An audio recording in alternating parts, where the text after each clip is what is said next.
right, good afternoon. So my name is Felix and founder of the core Bitcoin education platform with a mission to create awareness through Bitcoin education, content creation, and community building. Yes, so yeah, that's me. That's me there. I know you're probably wondering how I found myself in this kind of situation.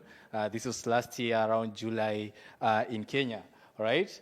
But it's not just about me here in Kenya, but this is what it's been happening in Africa last year. We had so many protests, over 12, but we've had like a youth-led protest. So it's in Kenya, it was much popular because we had that hashtag. We were trying to kind of reject the finance bill that was proposed by the government, and it was kind of have punitive policies that were going to be imposed on us, right? So we were doing a protest with the hashtag reject the finance bill, right?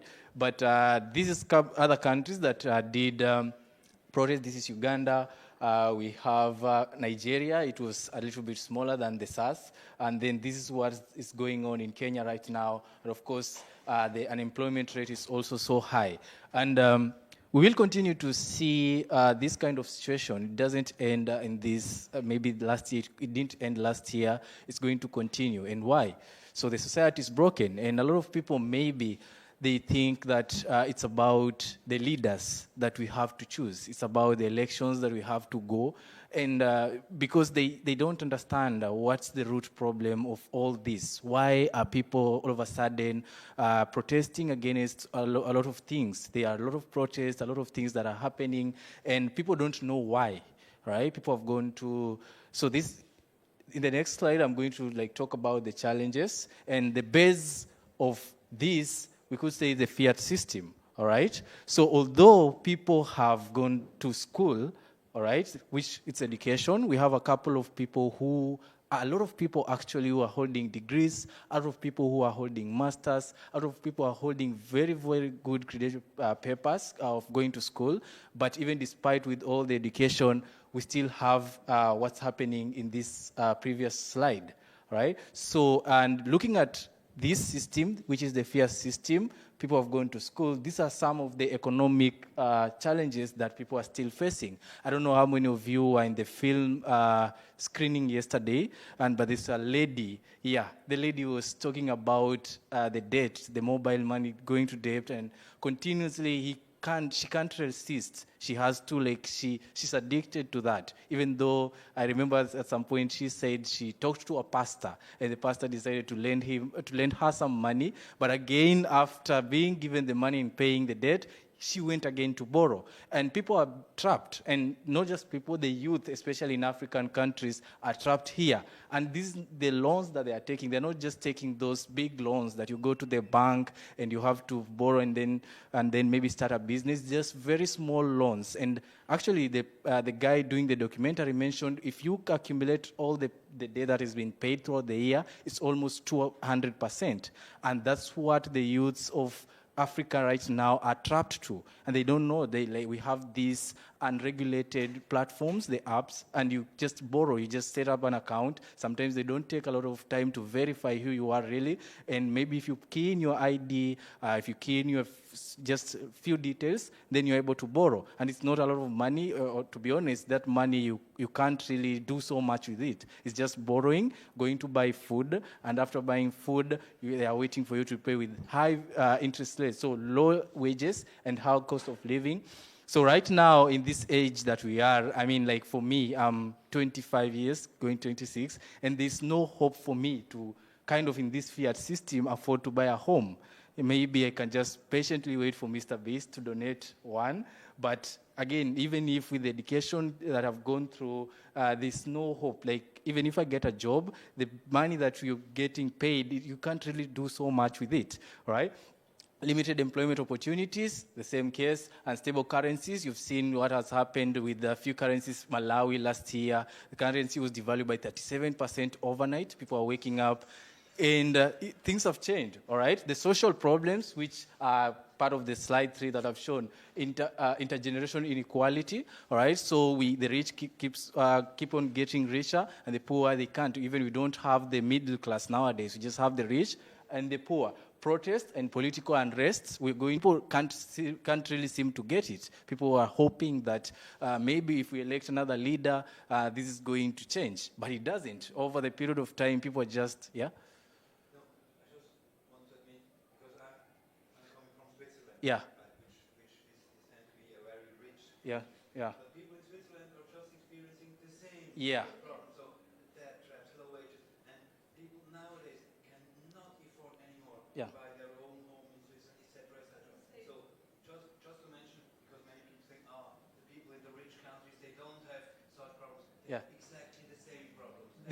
Yeah, and it's a global problem. Yeah, and it's a global problem. And yeah, these people we can't really know, people can't really understand. For example, if I went through the education system that other people are just going through without Bitcoin, you can't seem to get where the problem is, all right? So barriers to entrepreneurship, maybe if you want to start something, even if now you've understood that you went to school and the solution might not be really getting an employment, maybe you opt out of that matrix and you think about now going to go for the entrepreneurship side. It's challenging. How do you go get a loan even for $100 or $200 or $300, depending with what business you want to start? You have to again try and tell those people or give out something to show that you really deserve to get that loan, which is kind of also difficult. All right. When we have empowerment, from empowerment we have hope, and these are kind of layers that the fiat system we don't have. Though we have the fiat system, then we have education, which doesn't work anymore, and then we have people building on that system, and it doesn't seem to work.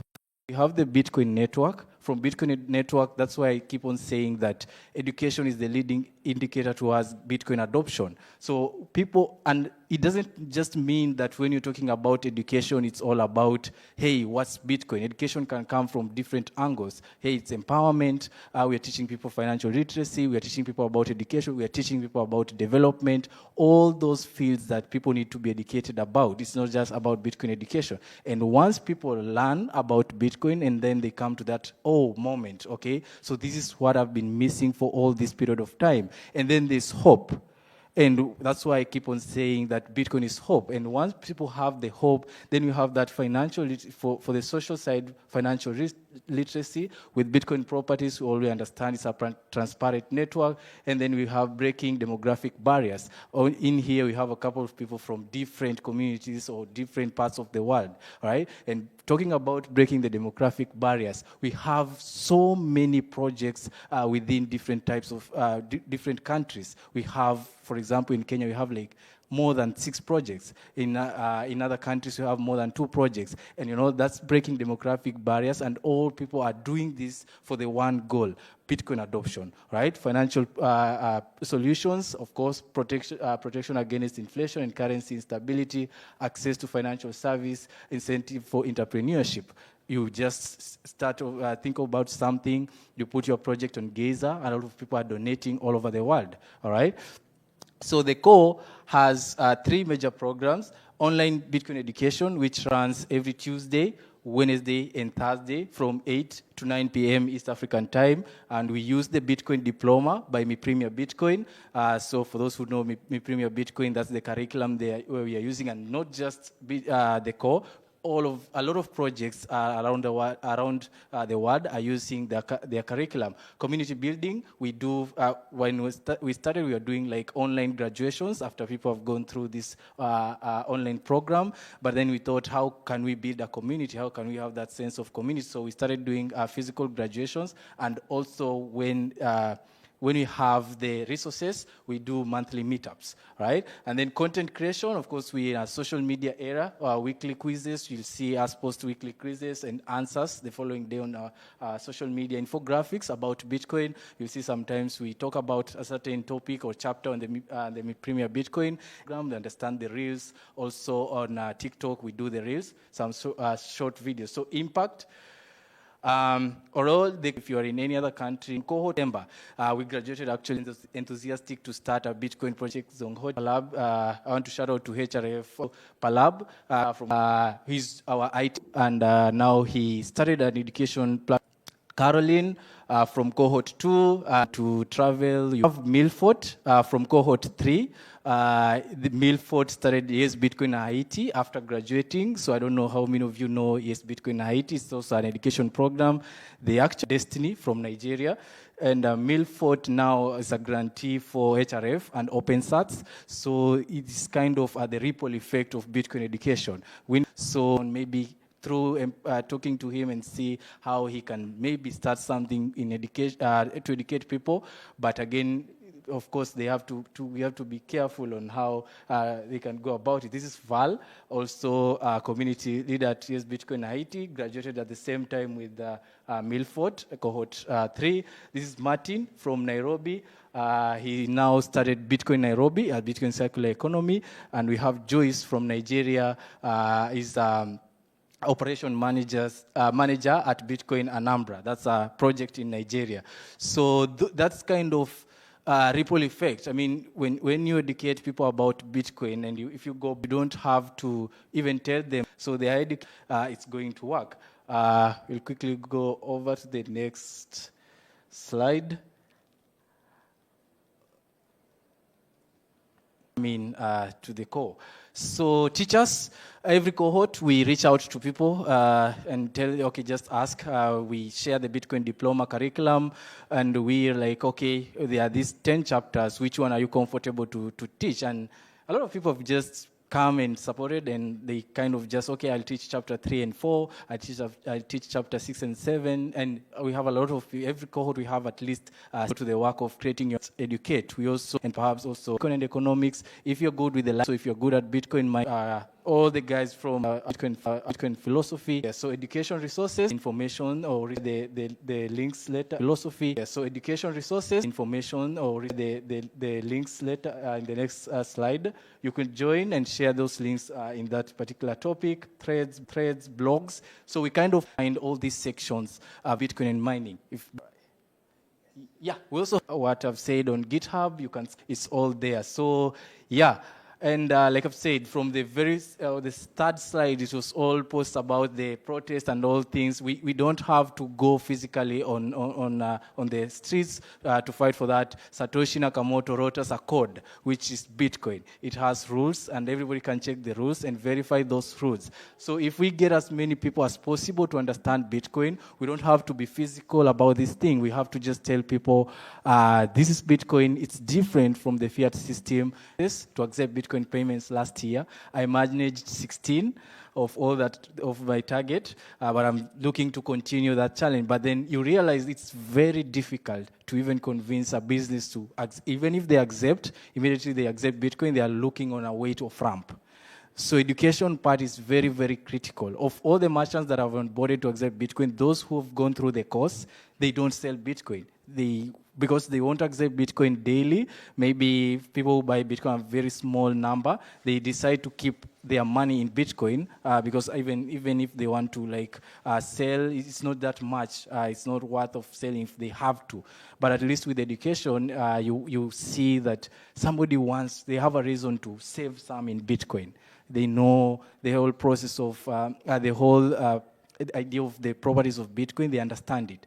So again, you don't have to educate and just wait for the impact. Just having people to think, okay, I can run a Bitcoin education platform and help other people. Of all the numbers that I've joined, there are many more. In the previous cohort, we graduated 61 students. Out of them, we have Bitcoin Kaka starting. And a lot of people reach out, okay, how do I do? And that is all about Bitcoin education. It's not about having people to start using Bitcoin. It's just at least having, you wouldn't be a speaker at a conference with the knowledge of just sending and receiving Bitcoin. Yeah, so we want to transfer these opportunities to everybody. You wouldn't be called or travel around with that only knowledge. You need to, at least, of all the developments that are happening on Bitcoin, the applications that are being built, Tando, Blink, all these things that you're seeing, all the developments are not because people knew how to send and receive Bitcoin. Some of them, they had to learn for years and realize the opportunities that are in Bitcoin with the knowledge. It's a knowledge-based system. It won't be easy for you with the shallow knowledge. So for them to even realize that this is an opportunity, they have to have at least a certain length of knowledge, depth of knowledge. Yeah.